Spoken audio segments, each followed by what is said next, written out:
Muy buenos días, bienvenidos a Temas para la Sostenibilidad Empresarial, un espacio de aprendizaje bajo la metodología MicroLearning, que lideramos desde el área de sostenibilidad empresarial del Centro de Educación Continuada de la Universidad Simón Bolívar, área que lidero. Mi nombre es Diana Rojas, les agradezco por conectarse con nosotros y compartir el enlace de conexión con sus amigos y conocidos.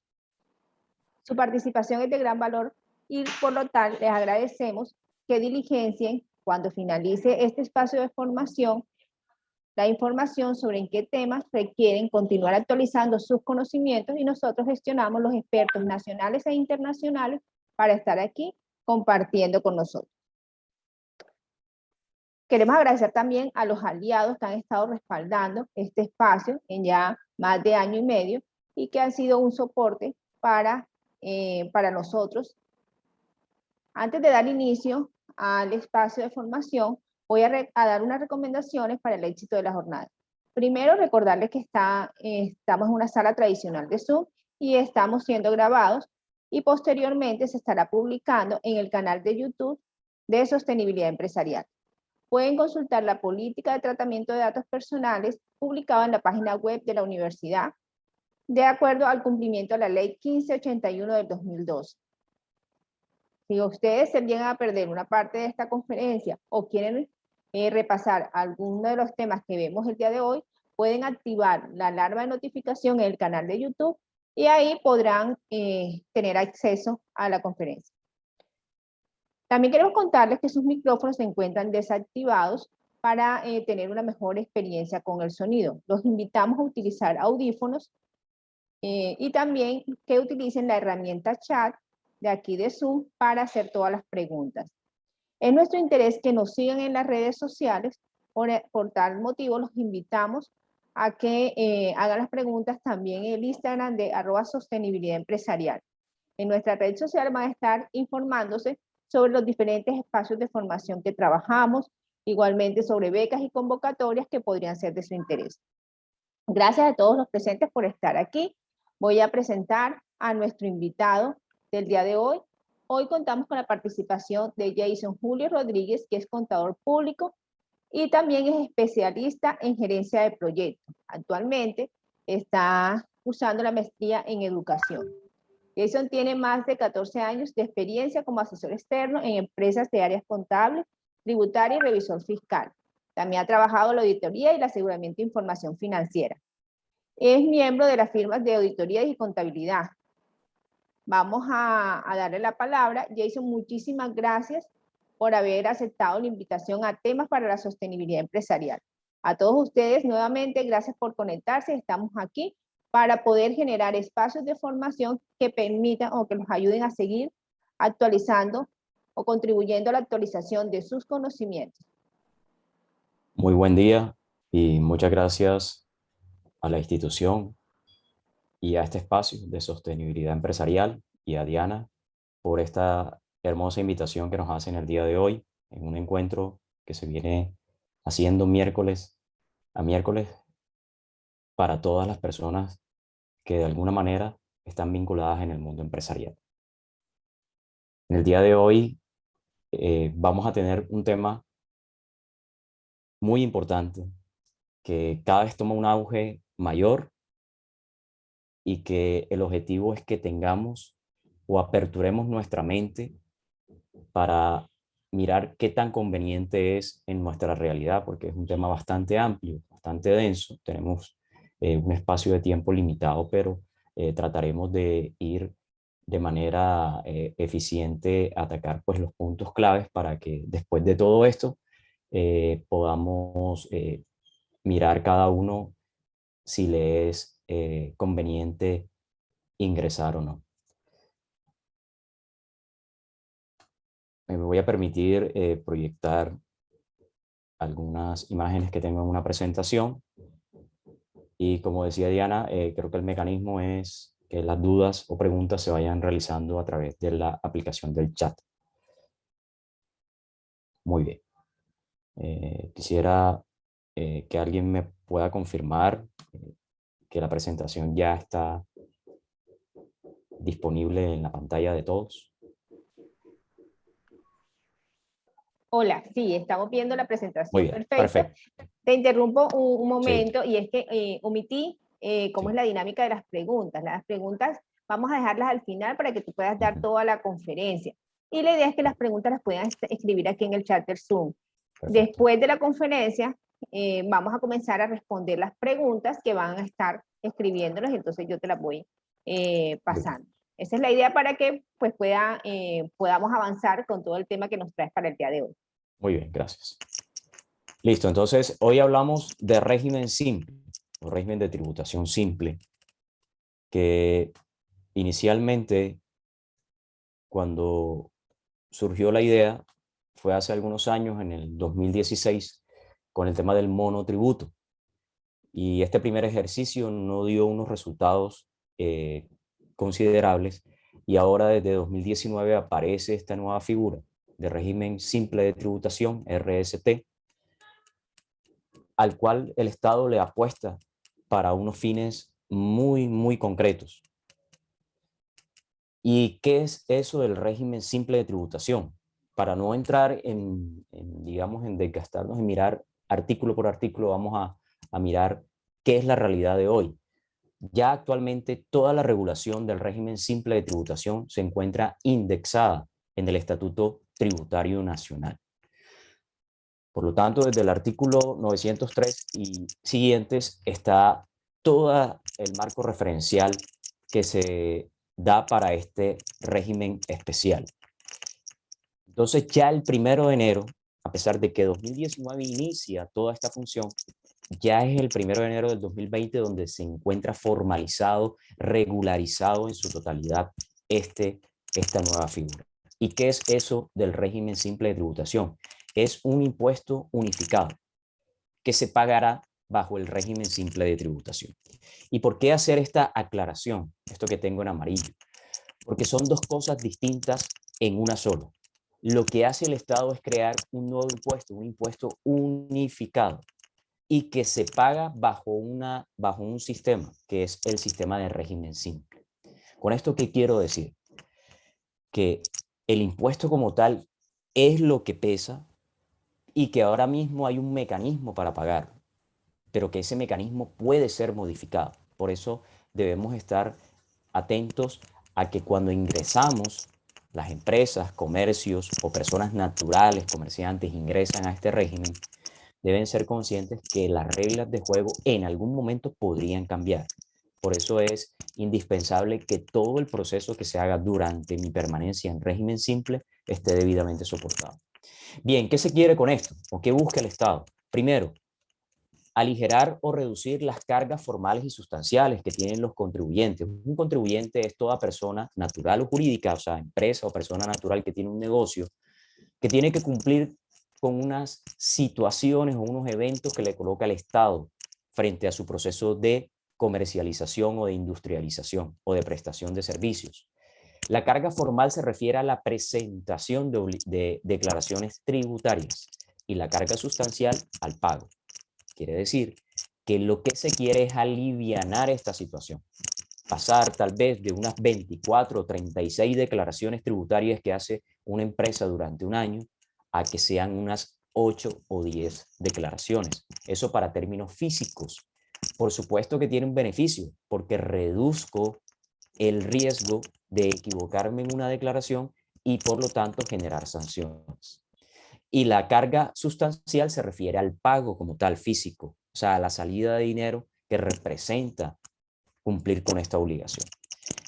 Estas cargas se alivianan, se reducen, y busca que las personas, las empresas, a través de este mecanismo, se metan en el tema de impulsar la formalidad básicamente del empleo. El empleo es una función estatal que se le delega a las empresas para que éstas, a través de la vinculación laboral formal, puedan generar mayor empleo, y esto pueda tener aspectos positivos en la economía. Pero generar empleo en Colombia y en gran parte de Latinoamérica resulta ser un tema bastante costoso por la carga prestacional que se genera a partir de ese instante.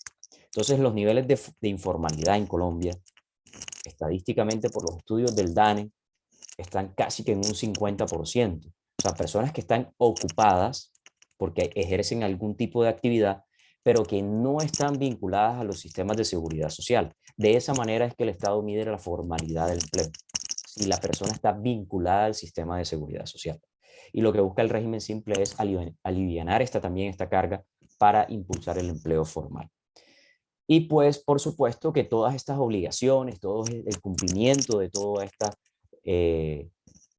digamos, obligaciones, repito, que se generan, pueda la persona hacerlo de una manera más segura, más ágil.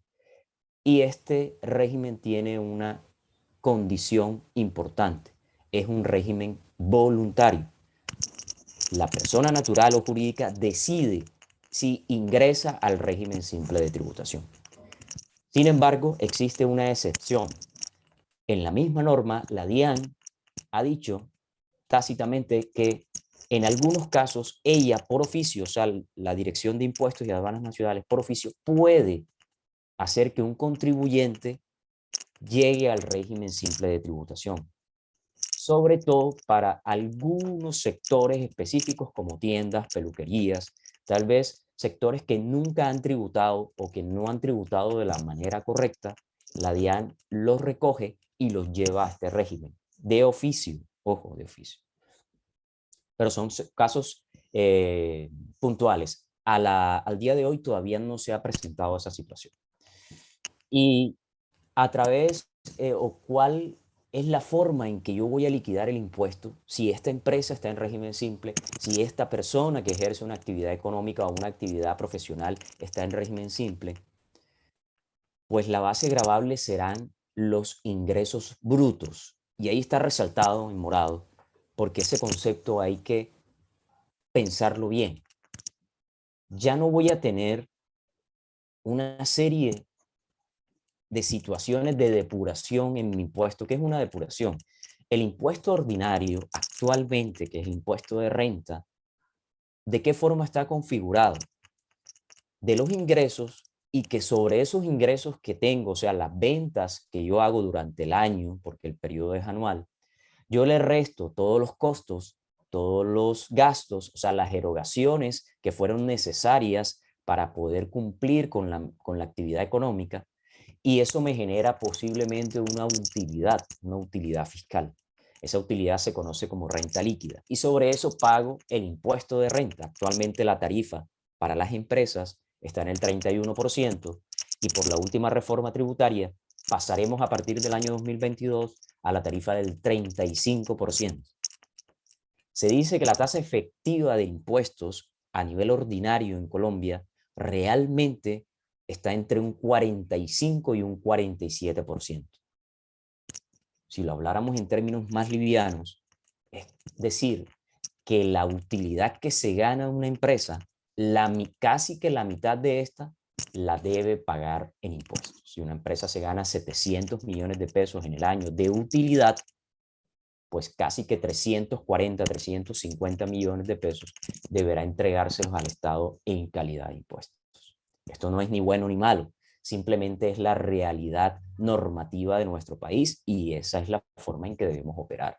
Lo digo porque sé que hay presentes empresarios, comerciantes, emprendedores, y cuando hacemos los presupuestos nos parece muy bueno que proyectamos unas ventas, tenemos unos costos fijos que ya tenemos analizados, y pensamos que esa utilidad que nos va a quedar nos va a servir para poder ensanchar más activos, para poder hacer más inversiones, para poder crecer, para poder expandirme, y no tenemos en cuenta esa parte que debemos pagar de impuestos al Estado. Entonces, el régimen simple aparece como una figura o una alternativa para algunos comerciantes o empresarios. El régimen simple no habla de costos ni de gastos, no habla de utilidad, no habla de renta líquida. Le dice al contribuyente, ¿sabes qué? No hagas nada de eso. Toma tus ingresos brutos y yo te voy a dar una tarifa, o sea, un porcentaje, para que tú lo apliques, y ese va a ser tu impuesto. O sea, como yo sé cuánto vendí, sobre ese valor que vendí, simplemente aplico una tarifa que la vamos a ver más adelante. Se vuelve sencilla la aplicación. Bien, entonces esto es lo que hace atractivo a este régimen. ¿Qué es lo que hace? Sustituye, ojo, sustituye el impuesto de renta y su complementario de ganancia ocasional. O sea que ya esta persona que está en régimen simple no es contribuyente del impuesto de renta. Desaparece esa obligación en esta persona. Cuando digo persona me refiero a empresa o persona natural, por supuesto. Quiere decir que uno de los beneficios, entre comillas, y quienes tienen empresa y quienes llevan contabilidad saben o tienen más claro esto que voy a decir, no van a tener esa precaución que existe sobre, ¿será que este gasto me lo valen? ¿Será que este gasto, este costo es deducible? ¿Será que me puedo tomar de los impuestos este gasto? Es que tengo dudas, porque aquí no se tienen en cuenta los costos y gastos para liquidar el impuesto.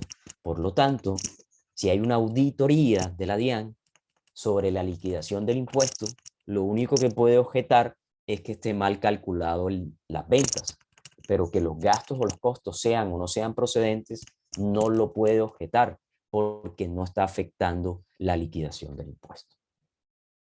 Con esto no quiero decir, y es importante, que usted se va a relajar en cómo lleva la contabilidad, en cómo lleva los soportes de esa contabilidad, en que sus gastos deben tener una relación de causalidad con la actividad económica, pero digamos que hay una cultura en donde muchas veces incluso quienes están en renta ordinaria dicen, ¿será que puedo meter la factura del restaurante del domingo que fui con mi familia y comí para ver ahí si eso me ayuda a bajar los impuestos? ¿Será que si le pago la universidad a mi hijo o el colegio, será que eso sirve para bajar los impuestos? Y lo hablo con claridad porque esa es la realidad de muchas empresas. ¿Listo? Esa es la realidad de muchas empresas. Bajo el régimen simple esto podría detonar un bombazo porque más gastos de esa forma podrían incluirse en la contabilidad.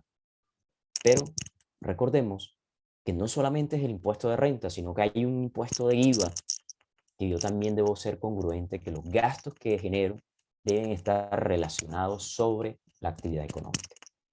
Y ahora bien, una empresa está en régimen simple y al año siguiente, por el cumplimiento de los requisitos, debe pasar a régimen ordinario por cualquier razón, pues va a tener que tener una cultura contable adecuada porque si no, va a sufrir mucho los niveles de utilidad posterior.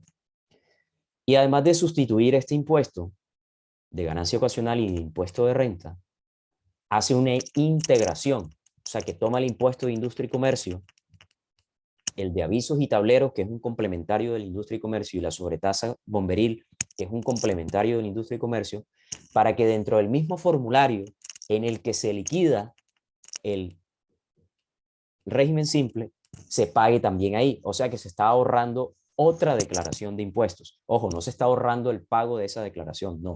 Se está ahorrando el tener que hacer otro formulario. Ahora, hacer un formulario implica lo que hablaba al principio, posibles sanciones por haber quedado mal liquidado o haber sido presentado con extemporaneidad, o sea, fuera de la fecha correcta. Entonces, integra este impuesto en el mismo formulario y ya una gran parte de los municipios han mandado la información a la DIAN para que todo esté integrado en el mismo sistema. Sin embargo, si el municipio donde opera la empresa todavía no le ha mandado la información a la DIAN, no quiere decir que usted tenga que ir al municipio y presentar la declaración. No. Usted lo que pasa es que en el formulario manualmente se puede incluir la tarifa de ese municipio. ¿Listo? Porque esa era una de las dudas o es una de las dudas que existe. Que el municipio no está registrado en la DIAN, entonces no puedo hacerlo y quedo en las mismas. No. Existe el mecanismo digital informático a través de la DIAN para que esto pueda ser transparente. Los municipios siguen conservando su autonomía para decidir cuánto es la tarifa, cuánto es qué personas deben o no presentar el impuesto de industria y comercio, cada cuánto lo hace, etcétera. Todo eso queda en cabeza de los municipios. La DIAN, en este caso, lo que hace es facilitar el recaudo. Usted lo paga en un solo formulario y ya después la DIAN se encarga de distribuir los dineros que le corresponden a cada uno de ellos. ¿De acuerdo? Entonces, son cosas importantes que debemos ir mirando porque facilita, sin duda alguna, el operar este tema de las empresas. Algunos de los beneficios importantes o visibles que tiene el régimen simple no están sujetos a retención en la fuente. O sea, cuando una empresa o persona que está en el régimen simple hace una venta, quien le compra, el comprador, no le va a aplicar retenciones en la fuente. ¿Qué es la retención en la fuente? Es un porcentaje que por obligación los contribuyentes le deben descontar a otro. O sea, el que compra le aplica un porcentaje al otro. La de compras es el 2.5, por ejemplo, o la de honorarios, que es el 10% o el 11%. Entonces yo presto una asesoría tributaria, una asesoría financiera, una asesoría contable a una empresa, y esa empresa yo le cobro un X valor, 1.000.000 de pesos, vamos a suponer, y esa me hace 100.000 pesos de retención. Realmente me paga 900 físicamente. Claro, los 100.000 pesos yo los recupero después cuando presento mi declaración, pero ya eso es otro tema. Las empresas o las personas que están en régimen simple no van a sufrir esa situación. Usted vende 500.000 pesos y 500.000 pesos le van a pagar. No le van a descontar nada. Y tampoco está en la obligación de que cuando a usted le vendan, retener. O sea que no tiene que hacer declaraciones de retención en la fuente. Excepto, hay una excepción, como todo. Si el régimen simple, la empresa o persona, hace pagos laborales que superan los montos. Cuando un pago laboral supera los 4,5 millones aproximadamente, es una cifra aproximada, a esa persona, a ese empleado, toca hacerle retención en la fuente. Entonces, en ese caso sí tiene que hacer retención. Es el único caso, pero por los demás pagos no debe hacerlo. Y esto realmente aliviana una de las situaciones más complejas que tiene. Yo asesoro varias empresas de construcción, del sector de la construcción, y uno de los temas que tienen es que el ingeniero, el arquitecto, el dueño de la firma o los ingenieros van, compran en la calle, en una ferretería, un material y después llevan la factura a la empresa y dicen, mira, es que tuve que comprar este material que necesitamos para la obra, entonces para que me reembolsen. Y tú le preguntas, ¿hiciste la retención? Lo primero que te pregunta ese ingeniero, ese arquitecto, el dueño de la empresa es, ¿eso de la retención qué es? No es que usted tenía que aplicarle el 2.5 y no pagarle completo, sino... Y entonces se convierte en un trauma administrativo tributario todo este tema. ¿Listo? Así que todo este tipo de cosas van sumándose a los beneficios que tiene el régimen simple. Otra cosa, los aportes al sistema de seguridad social que hace el régimen simple, o sea, la empresa o persona, a sus empleados, en cuanto al tema de pensión, se convierte en un descuento tributario. Ya voy a explicar qué es un descuento tributario. Y además, el 0.5% de las ventas que ese negocio haga por el medio de tarjetas o pagos electrónicos, también será un descuento tributario, o sea, se lo va a poder restar del pago. Aparece también como un beneficio. Si no tiene esta figura de pago, pues obviamente no se va a poder beneficiar de este aspecto, por supuesto. Ahorita cuando hablaba de que ya no estoy aquí en impuesto de renta, a la vez quiere decir esto, que no tengo las obligaciones que tiene un contribuyente de impuestos de renta, de retenciones, de todo esto. Pero sí, a estos ingresos brutos, y me regreso después de haber entendido aquello, le puedo descontar lo que se llama ingresos no constitutivos de renta o ganancia ocasional. Le coloco un ejemplo. La empresa tiene un CDT o tiene una fiducia, entonces se gana unos intereses por ese producto financiero y el banco le paga 200.000 pesos en el año por tener esa inversión. De esos 200.000 pesos, hay una parte que a pesar de que la empresa se los ganó como ingreso, hay una parte que no paga impuestos. Entonces, ¿cuál? Pues el gobierno da todos los años un porcentaje, el 40%. Entonces, de esos 200.000 pesos, resulta que 90.000 pesos no pagan impuestos. En el régimen simple, eso también aplica. Se sigue conservando eso de lo que tiene que ver con el ingreso no constitutivo de renta. Y eso es interesante. Pero, hay un pero. Se habla de ingresos brutos. ¿Qué son los ingresos brutos? Las ventas totales sin tener en cuenta las devoluciones. Ojo, que el régimen simple hace la liquidación de sus anticipos y de sus impuestos por la venta total. En el mes vendí 140 millones y tuve devoluciones por 10 millones. Lo lógico sería que mi ingreso neto son 130. Bueno, en el régimen simple usted no lo liquida sobre 130, sino sobre 140, o sea, sobre el valor bruto. Recuerde que los beneficios, cuando el Estado le entrega a usted un beneficio, también le exige una serie de cosas. No le regala nada a cambio de nada. Ya vamos a mirar qué otras cosas tiene usted como régimen simple que darle al Estado. Pero ya tenemos varios beneficios, ¿cierto? Que son importantes, que hacen más fácil la operación. Este tema de la retención en la fuente hace más fácil la operación administrativa de una empresa. Que me pueda descontar los aportes que pago es casi que un ahorro. Pago los aportes y después me los descuento. ¿De acuerdo? Entonces, pago acá, pero me los descuento. ¿Qué es un descuento tributario?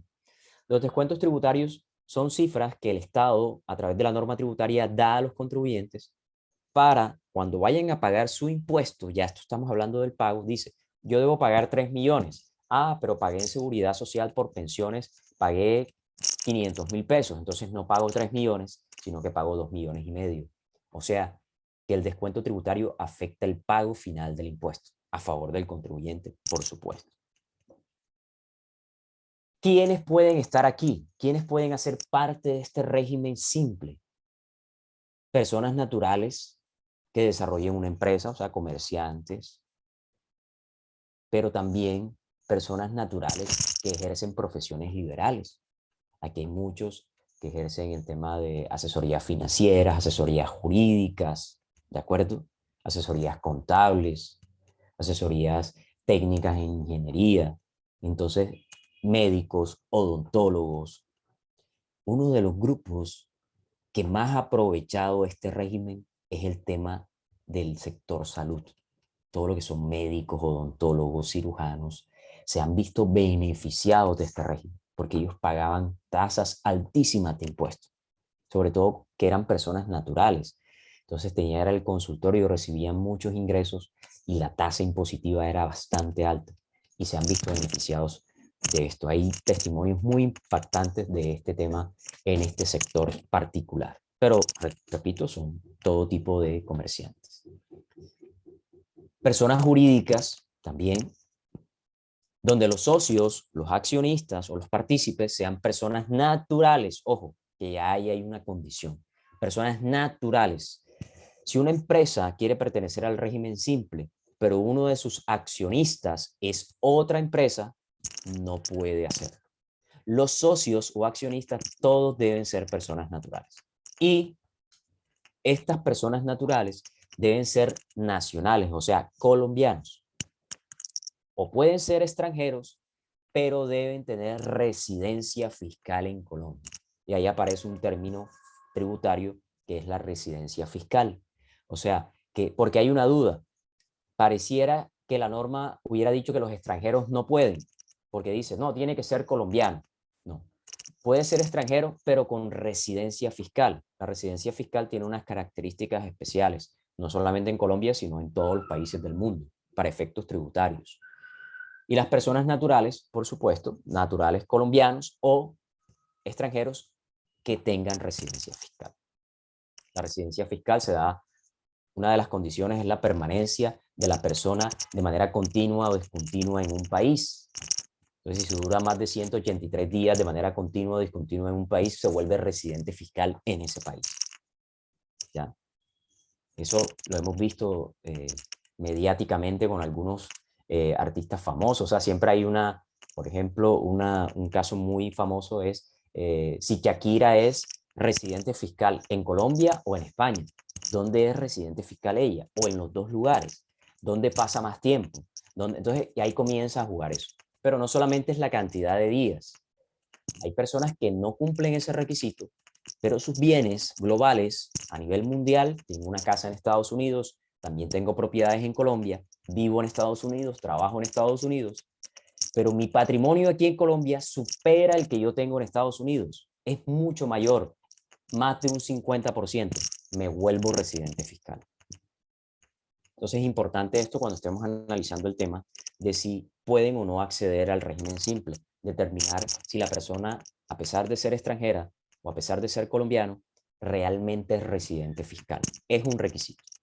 Segundo, los ingresos brutos de la empresa, comercio o persona que va a acceder a este régimen no pueden superar 80.000 VT. Las VT son una unidad de valor tributario. Para traducirlo a plata colombiana, 80.000 VT actualmente en el año 2021 se refiere a 2.904 millones de pesos. O sea, si los ingresos brutos de una empresa, de un comercio, de una persona natural, no supera ese monto, puede acceder al régimen simple. Pero si la empresa vende 3.000 millones de pesos, no puede estar en régimen simple. Si la persona vende 3.000 millones de pesos, no puede estar en régimen simple. Inmediatamente este requisito lo excluye de la situación. Pero es una base importante, es una base amplia. De hecho, era un poco menor y la han ampliado para que ingresen más personas a esto. Si la persona se constituye, la persona jurídica se constituye en el mismo, por ejemplo, usted hace una empresa ahora, usted sale de la charla, hace su análisis y dice, el negocio, el emprendimiento que voy a hacer, lo voy a hacer a través del régimen simple de tributación. Y usted va a la Cámara de Comercio, lo asesora, arma su empresa, la legaliza, la formaliza. Y usted dice, bueno, pero yo no tengo histórico de venta, ¿cierto? Porque esta empresa no existía. Acaba de nacer ahora en octubre o noviembre del 2021. Entonces, esa empresa lo que tiene que hacer, como se inscribe en el régimen simple, no desde inicios de año, sino ahora, durante el transcurso de un periodo, la DIAN le acepta la inscripción, pero le coloca una restricción. O sea, lo tiene vigilado para saber si usted a final de año no supera este monto. Si usted no supera este monto, le valen todo su comportamiento como régimen simple. Pero si usted se constituyó y al final de año vendió 3.500 millones de pesos, la DIAN le dice, oiga, usted estaba inscrito en régimen simple, pero usted no es régimen simple. Debe, por ese periodo, actuar como régimen ordinario. Entonces tendrá que presentar las declaraciones que no presentó, etcétera. Así que hay que hacer un análisis muy importante cuando la empresa se crea durante ese primer año. O sea, cuál es la expectativa de ventas reales de esa empresa que nace en medio del año. Las personas jurídicas o naturales deben contar con una inscripción en el RUT. Si no tiene RUT, lo primero que debe hacer es inscribirse en el RUT, que es el Registro Único Tributario. Esto es gratuito. Hoy en día se hace de manera incluso virtual, pero también hay unos puntos de acceso para esto. Y una condición irrenunciable para el Estado. Si la persona natural, comerciante o profesión liberal, o la empresa, negocio, comercio, va a pasar al régimen simple, debe estar al día con todas las obligaciones tributarias, tanto de orden nacional, departamental y municipal. Si voy a estar en régimen simple y me aparece una deuda, que es que debo una retención en la fuente del año pasado, es que debo un IVA que no he pagado, es que presenté la declaración de renta pero no la pagué, es que debo una industria y comercio de Baranoa que lo presenté pero no lo pagué, es que en Barranquilla debo 4 industria y comercio, es que eso hace que se impida el ingreso al régimen simple. La empresa, por ejemplo, tiene a nombre de ella un vehículo y ese vehículo no ha pagado el impuesto vehicular departamental, pero el vehículo está a nombre de la empresa. Quiere decir que el vehículo es de la empresa. Ha incumplido una obligación tributaria departamental. Porque a veces pensamos que las obligaciones tributarias solamente son el IVA, la retención y la renta. Y hay una cantidad de impuestos que se pagan que están inmersos en otros procesos y son impuestos. El impuesto de alumbrado público, por ejemplo. Dice, pero es que se viene del recibo de la energía. Perfecto. Entonces, si usted paga todos sus recibos de energía, están al día, usted está al día con el impuesto de alumbrado público. Y es un impuesto, el impuesto de rodamiento. Y así sucesivamente. También debe estar al día con las obligaciones que tienen que ver con el sistema de seguridad social, la famosa planilla integrada, o más aún conocida como la famosa pila. Entonces, usted debe estar al día con todo eso frente a sus trabajadores. Entonces, no es que la planilla de febrero todavía no la he pagado. No es que me faltó una el año pasado. No, entonces ya le impide entrar. Contar con todos los mecanismos electrónicos. Le van a exigir que tenga firma electrónica con la DIAN. Eso es un proceso totalmente gratuito también. Eso es gratuito.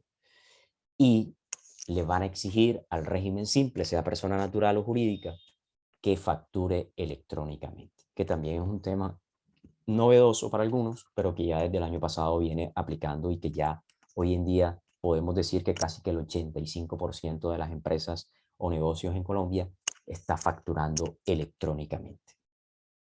La DIAN tiene una opción para quienes quieren, quienes son pequeños, para pequeños empresarios, comerciantes, usted puede usar el aplicativo gratuito de la DIAN para facturar electrónicamente, porque esto, obviamente, si usted compra un software, le va a generar un costo, un gasto adicional, pero tiene la opción de usar el mecanismo gratuito de la DIAN. Sin embargo, hoy en día hay muchas opciones muy livianas en cuanto a costo, en cuanto a funcionamiento para hacer este tema de la facturación electrónica. Ahora nos vamos a enfrentar a un nuevo reto, o ya algunas empresas iniciaron este mes con un nuevo reto, que es el de la nómina electrónica. Entonces también que es una figura parecida a la factura electrónica, donde ya todo el aspecto de la liquidación de la nómina también se va a transmitir de manera electrónica. Así que cada vez más, y esto no es para régimen simple, es para todas las empresas, solamente que aclararon que el régimen simple también debe cumplir con esto. Es una obligación. Cuando usted se inscribe en el régimen simple, le dan 2 meses a partir de su inscripción para que pueda solucionar el tema de tener factura electrónica, de tener firma electrónica, todo eso. Bien, así que repito, una de las cosas que se quiere es formalizar el empleo, pero hay negocios que les va a costar, ¿cierto? Hablaba con unas personas, un conferencista de Bogotá decía, bueno, hay personas que tienen una venta de perros calientes, que tienen ventas de empanadas y quisieran formalizarse. Régimen simple, no pueden porque para el tema de facturación electrónica les queda complicado. Entonces, pero digamos que vamos dando pasos y hay negocios que sí pueden entrar. Bien, hay unas, espérenme un segundo, hay unas personas que no pueden entrar al régimen simple. Y para esto también, porque es que el tiempo no nos va a alcanzar para hablar de esto, es un tema complejo, es importante que también nosotros mismos nos documentemos. Y la DIAN en su página, me estoy permitiendo aquí compartir la página de la DIAN, usted encuentra un micrositio que nos habla de todo lo que tiene que ver con régimen simple. Y usted puede acceder ahí y puede comenzar a mirar de qué forma le favorece o no le favorece. Por supuesto que para tomar las decisiones finales es bueno que usted se contacte con un asesor, ¿cierto? Para que ya tome una decisión más centrada. Pero hay varias personas que no pueden estar ahí, o sea, varios comerciantes, varios tipos de actividades. Las actividades financieras, aquí habla de personas extranjeras, las sociedades que tengan ese tema de una relación laboral. Por ejemplo, si el socio de la empresa, este es un caso muy puntual, el socio de la empresa que está en régimen simple, tiene un trabajo. Él trabaja en una empresa. Listo, trabaja en una empresa y él dice, no, yo voy a crear esta empresa para tener una segunda entrada. Mucha gente hace eso, ¿no? Él tiene su venta por aparte. Si usted tiene un contrato laboral y usted es dueño de esa empresa, esta empresa, la que usted quiere meter en régimen simple, no puede. No puede tener contratos laborales con ninguna empresa, la persona que es socia de la que quiere entrar. Si tiene varias empresas y las quiere meter a régimen simple y las incluye, yo tengo 3 negocios, ¿cierto? Una que fabrica zapatos, otra que comercializa repuestos de carros y otra que presta servicios de asesoría financiera. Son 3 empresas distintas y todas cumplen con los requisitos, no venden más de 2.600 y las meto. Pero si al sumar los ingresos de esas 3 supera los 2.600, las 3 salen de régimen simple. Eso también hay que tenerlo en cuenta. ¿Listo? Que no sean residentes, las de microcrédito, sobre todo este tema financiero está excluido. No, tengo una cooperativa de crédito pequeña, eso no entra en régimen simple. Si se dedica al tema de factoring, o sea, la compra y venta de facturas, tampoco. ¿Listo? Generación o transmisión o distribución de comercialización energética, comercialización, importación, fabricación de automóviles, tampoco. Actividad de importación de combustibles, tampoco. Lo que es pólvora, explosivos, detonantes, tampoco. O sea, hay una serie de actividades que, digamos, tiene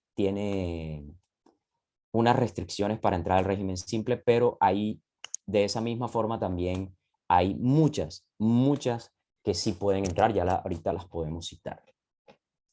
Me confirman si están viendo un cuadro que tiene como unos porcentajes, que son unas tarifas, año 2021, que no logro ver bien la pantalla aquí, creo que sí, para ir cerrando este tema y visualizar las tarifas y poner un pequeño ejemplo antes de pasar a las preguntas, porque tenemos un tiempo corto. Hay varios grupos y cada grupo tiene unas tarifas. ¿Listo? Hay varios grupos y cada grupo tiene unas tarifas. Las tarifas son inferiores a la renta ordinaria. Eso está claro. Pero no quiere decir que porque una tarifa sea inferior siempre me vaya a ser conveniente. ¿Listo? A ser conveniente. ¿Cómo se paga esto? Durante el año, las empresas van pagando unos anticipos bimestrales, o sea, cada 2 meses. Enero, febrero lo pago en marzo. Es parecido al tema del IVA. Entonces, voy pagando esos anticipos. Y después, en octubre del siguiente año, por ejemplo, en esta semana, están las empresas que tienen régimen simple, están presentando su declaración anual de régimen simple, precisamente en esta semana de octubre. Eso da flujo de caja, porque mientras las otras empresas presentaron su declaración de renta entre abril y mayo, yo que estoy en régimen simple la voy a presentar en octubre. O sea, me da un tiempo para recaudar más dinero. Y lo mismo me pasa con el IVA es anual. Voy haciendo sí unos anticipos, pero digamos que eso me ayuda también a soportar eso. Si me da saldos a favores, puedo compensarlos inmediatamente en los pagos siguientes. Así que también es una ventaja, no tengo que hacer trámites de devolución ante la DIAN ni nada. Pero si hablamos de las tarifas, van, digamos, cambiando a medida que se va dando unos topes. Ya a medida que van aumentando esos topes, pues las tarifas se van modificando y dependiendo del grupo. Estas tarifas no son marginales, sino que son directas. ¿Qué quiero decir con esto? Una persona que vende 1.000 millones, 1.090 millones de pesos, 1.089 millones de pesos, paga el 8.1 en el grupo 1. Pero si ya vendió 1.090 millones, o sea, vendió 800.000 pesos más, pasa a pagar 11.600.000. Ese es uno de los temas que tiene el régimen simple, que no es una tarifa marginal, sino que es una tarifa directa y a veces el cambio del intervalo se da por simplemente 1.000 pesos, 500 pesos, 800 pesos, pero bueno, sigue siendo una opción. Y ahora, cuando voy a tomar esa decisión, debo hacer un análisis. No siempre me va a convenir. No siempre me va a convenir poder pasarme al régimen simple. ¿Por qué? Porque hay unos efectos de lo que llamamos la renta ordinaria. Hagamos un ejercicio. Yo me voy a pasar al régimen simple, hago mi cálculo y digo, yo vendo aproximadamente 1.300 millones en el año. Tengo unas devoluciones, 27 millones, pero digamos que esas devoluciones, mire que no las tengo en cuenta. Entonces eso me da una base para liquidar mi impuesto de 1.380 millones. Calculo el impuesto de acuerdo a la tarifa que tenga, que me corresponda. Yo elegí una tarifa y me da un valor. Entonces me toca pagar 74 millones de pesos. Lo comparo. ¿Qué hubiera pasado si lo hago con renta ordinaria? Entonces, primer ejercicio, esta misma empresa dice, tengo 1.380 millones, tengo devoluciones, tengo ingresos, pero tengo unos costos y gastos que debo depurar. Y al final me da una renta líquida. Y esa renta líquida la multiplico por la tarifa, que es el 31%, que repito, para el 2022 va a cambiar, será del 35%, y me da 126 millones. Y digo, wow, a mí me conviene pasarme a régimen simple, porque me estoy ahorrando una buena parte del pago de impuestos. Pero puede pasar que esa empresa, tenga una estructura de costos y gastos mayor, o sea, que sus costos y gastos sean mayores, o sea, que su renta líquida sea menor, su utilidad. Entonces tengo los mismos ingresos, pero mis costos y gastos son superiores. Entonces, me ocurre que mi renta líquida es baja y me da menos impuestos que incluso pagándolo por régimen simple. Entonces, a esta empresa no le conviene pasarse al régimen simple. Mensaje final. para poderme pasar al régimen simple, no es solamente mirar, vendo tanto, lo multiplico por el porcentaje de mi actividad, para eso hay una tabla, y digo, me sale más barato. No, tengo que estudiar cuál es mi comportamiento de costos y gastos. Yo puedo tener una panadería y mi vecino también, y es posible que las rentabilidades de ambas panaderías sean diferentes. Aunque nos dediquemos a lo mismo, aunque vendamos parecido, pero de pronto los productos que él usa no son los mismos que yo uso. De pronto la cantidad de trabajadores que él tiene no son las mismas que yo tengo. Y así sucesivamente. Debo hacer un análisis para poder determinar el régimen simple. Miren, este tema es amplio, denso. Hay una cantidad de información que todavía se me queda en la palestra, como dicen por ahí, pero que el mensaje es que comencemos a mirar esta alternativa que nos muestra la norma y que surte para que las empresas se formalicen, para que generen empleo y no estemos pensando cómo eludir o evadir impuestos de manera irregular, sino que es una alternativa. Así que pues creo que incluso me extendí bastante, pero era Oh, necesario. está excelente y como tú lo decías, Jason, es muchísimo el tema que hay para trabajar. Sin embargo, por eso es que tenemos pues, pendiente el curso que vamos a sacar en conjunto para que puedan seguir Claro. actualizando sus conocimientos. Bueno, vamos a aprovechar las preguntas para poder ir aclarando. Vamos a tener estos minutos que nos quedan, 9 minutos Sí. que nos quedan para contestar las preguntas. Recuerden la dinámica de las preguntas. Uno lo puede escribir aquí en el chat de Zoom.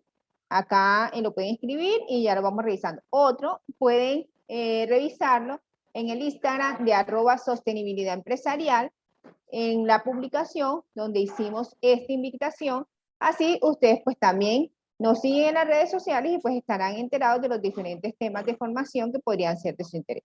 Entonces vamos a dar tiempo, voy a ir revisando acá las preguntas que podamos ir contestando.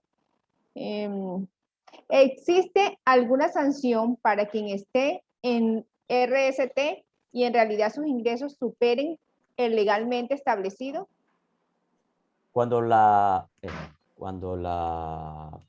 el RCT, la persona que está en RCT, supera el monto de los 2.900 millones que hablamos ahorita, inmediatamente deja de estar en ese beneficio y pasa a régimen ordinario, que le llaman automáticamente. La DIAN de hecho lo hace porque como lo más fácil es medir los ingresos para la DIAN, eso obliga a la persona, decía yo, a que tenga que corregir parte de su periodicidad. Entonces sí va a haber unas sanciones porque va a tener que modificar algún... No hay sanción por haber irrumpido el límite. Ojo, no es que haya una sanción. Lo que ocurre es que la persona va a tener que arreglar algunas declaraciones del pasado, de ese año. Y esas, las sanciones van a venir vía declaración. Pero no es que exista una sanción porque tú te hayas pasado de las ventas. Eso tampoco es culpa de nadie. ¿Listo? Para aclararlo de esa forma. Okay. Bueno, acá pueden seguir haciendo las preguntas. Acá le pusimos la imagen donde pueden acceder a las preguntas. Pueden hacerla aquí en el chat de Zoom o en el Instagram de @sostenibilidad empresarial. Voy a ir revisando para ver qué tenemos. Si tenemos más preguntas. Yo creo que no hay más preguntas por lo que veo. Listo. Entonces, bueno, no nos queda sino pues agradecerte por este espacio, por haber pues aceptado esta invitación a temas para la sostenibilidad empresarial y a todos Gracias a ustedes que ustedes. se conectaron hoy, a recordarles que todos los miércoles a las 11 a.m. nos conectamos en temas para la sostenibilidad empresarial. Un espacio de formación, porque le comentamos que trabajamos en que ustedes puedan continuar actualizando conocimiento y desarrollando nuevas habilidades y competencias. Es un espacio de formación pues gratuito, como se pudieron dar cuenta, y que realmente pues traemos expertos nacionales e internacionales para que estén aquí con nosotros. Ustedes pueden compartir el link de conexión con sus amigos y conocidos y pues con el Instagram de @sostenibilidad empresarial estarán informados sobre cuál es la programación. Aquí queremos pues aprovechar también el espacio para invitarlos a este curso que inicia la próxima semana y que se llama el rol del oficial de cumplimiento en el desarrollo de SARLAS, ya sea para ustedes o para las personas que ustedes consideren que puede interesarles este tema. También les vamos a recordar la programación. Ustedes cuando se conecten en el Instagram, cuando revisen el Instagram pueden revisar qué temas les interesan del mes y seleccionar y programarse de acuerdo a la agenda. Para el mes de noviembre hemos organizado 2 espacios. Uno estaremos hablando de YEMBA y el otro de los principios del cambio normativo en materia laboral. Entonces, los principales cambios normativos en el tema laboral del año 2021. Los esperamos en temas para la sostenibilidad empresarial. Gracias por haberse conectado. Diana, Recuerden, qué perdón, pena que te Jason. interrumpa. En el chat están diciendo que parece que no tienen el link de asistencia, no sé. Entonces, Ok, bueno, acá como tal, lead de asistencia no estamos solicitando. Sin embargo, si quieren registrar lo que quieran certificar este espacio de formación, lo certificamos después de que asisten a 5 conferencias. Ustedes pueden solicitar que les generemos un certificado de asistencia por los espacios de formación. Para las personas pues, que quieran repetir esta charla, pueden activar la campanita, ahí está, suscribiéndose al canal de YouTube y ahí pueden consultar este tema que acabamos de ver hoy o cualquier otro tema que hemos tratado ya en otras oportunidades. Gracias a todos por estar aquí con nosotros en temas para la sostenibilidad empresarial. Gracias, Jason, una vez más por haber compartido tus experiencias y todos tus conocimientos. muchas gracias por la invitación, Diana. Siempre con gusto estaré aquí. Y también voy a asistir a los que vienen programados, que son temas geniales los que están programados para noviembre. Gracias.